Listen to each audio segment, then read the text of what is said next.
Oui, rebonjour. Bonjour Marine Tondelier, vous êtes la chef de file d'Europe Écologie Les Verts.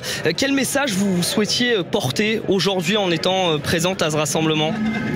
Que nous ne sommes pas indifférents, que nous sommes solidaires, que nous sommes choqués, que ce qui s'est passé est terrible, que ça a un mot, ça s'appelle de l'islamophobie, un meurtre, un crime islamophobe, que le fait que certains politiques n'aient pas été capables de prononcer le mot montre le sujet qu'on a dans cette société avec l'islam en réalité. Parce qu'on entend parler de phobie pour tout, mais pour l'islam, certains sont incapables de prononcer le mot islamophobie, peut-être parce qu'ils ont eux-mêmes un problème en réalité. Pourtant, le procureur de la République a expliqué tout à l'heure que c'était la piste privilégiée, l'acte anti-musulman. Il a expliqué aussi que d'autres pistes étaient envisagées, en tout cas étudiées par les enquêteurs. Vous parlez d'actes anti-musulmans aujourd'hui. Écoutez, un homme, Abou Bakar, a été lâchement assassiné dans une mosquée pendant la prière.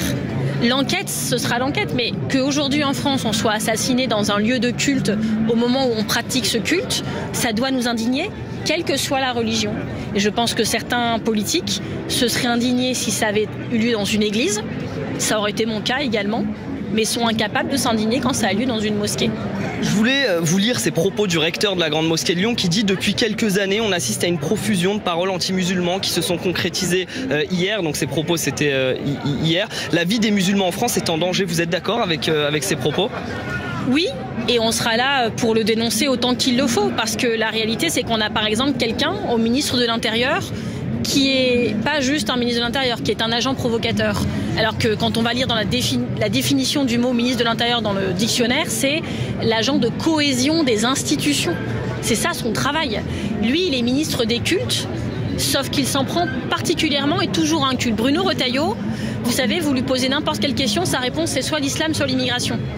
Et donc, par exemple, quand il parle de la laïcité c'est la loi de 1905. C'est le fait que il y ait une neutralité de l'État envers les cultes.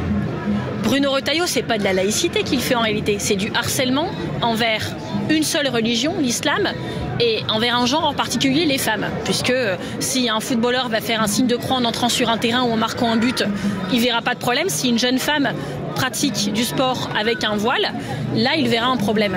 Il pratique une forme de harcèlement envers les musulmans. Rappelons quand même que Bruno Retailleau a condamné cet acte tout à l'heure lorsqu'il a pris la parole. Mais plus généralement aujourd'hui, place de la République, on a pu voir des représentants du Parti communiste français, on a pu voir des représentants de la France insoumise. Vous, chez Europe Écologie Les Verts, est-ce que vous regrettez l'absence, par exemple, du bloc central ou de représentants de la droite des Républicains ? Oui, parce qu'il ne faut pas avoir une indignation sélective. Vous voyez, quand la grande marche contre l'antisémitisme avait été organisée par Yael Braun-Pivet et par Gérard Larcher, nous n'étions pas d'accord avec les mots d'ordre de la manifestation. La manière dont le texte avait été écrit, ce n'étaient pas nos mots. On n'était pas bien d'accord avec la méthode. Mais on s'était dit, pour une cause aussi grave que l'antisémitisme, oui, on doit être là, évidemment. On ne s'est pas posé 5000 questions, on n'a pas trouvé des prétextes, on n'a pas tergiversé, on ne s'est pas contorsionné. Des personnes de confession juive devaient enlever la mezouza de leur porte parce qu'elles avaient peur, devaient faire particulièrement attention à leurs enfants quand ils allaient à l'école. Enfin, il y avait une panique des personnes de confession juive dans ce pays. On a été à leur côté. Et quand les personnes de confession musulmane se sentent attaquées, on doit être là aussi. Dernière question, Jean-Luc Mélenchon tout à l'heure a expliqué que les députés insoumis allaient porter du côté de l'Assemblée nationale la volonté en tout cas d'avoir une minute de silence après l'assassinat d'Abou Bakar. Les Verts aussi vont porter cette demande ? J'en ai pas parlé avec mon groupe parlementaire, mais vous savez, il y a un vrai sujet dans ce pays de qui mérite les honneurs de la République ou pas. Il y a Jamel Benjabala qui a été assassiné à Dunkerque il y a quelques mois par le chef des brigades patriotes du Nord, qui est une milice néofasciste. Cette personne, cet assassin, il y avait déjà eu 3 plaintes contre lui pour racisme par Jamel contre son assassin. Le crime n'est même pas qualifié de raciste dans l'enquête qui a lieu. On dit c'est un crime passionnel parce qu'il était remarié avec son ex-femme, etc.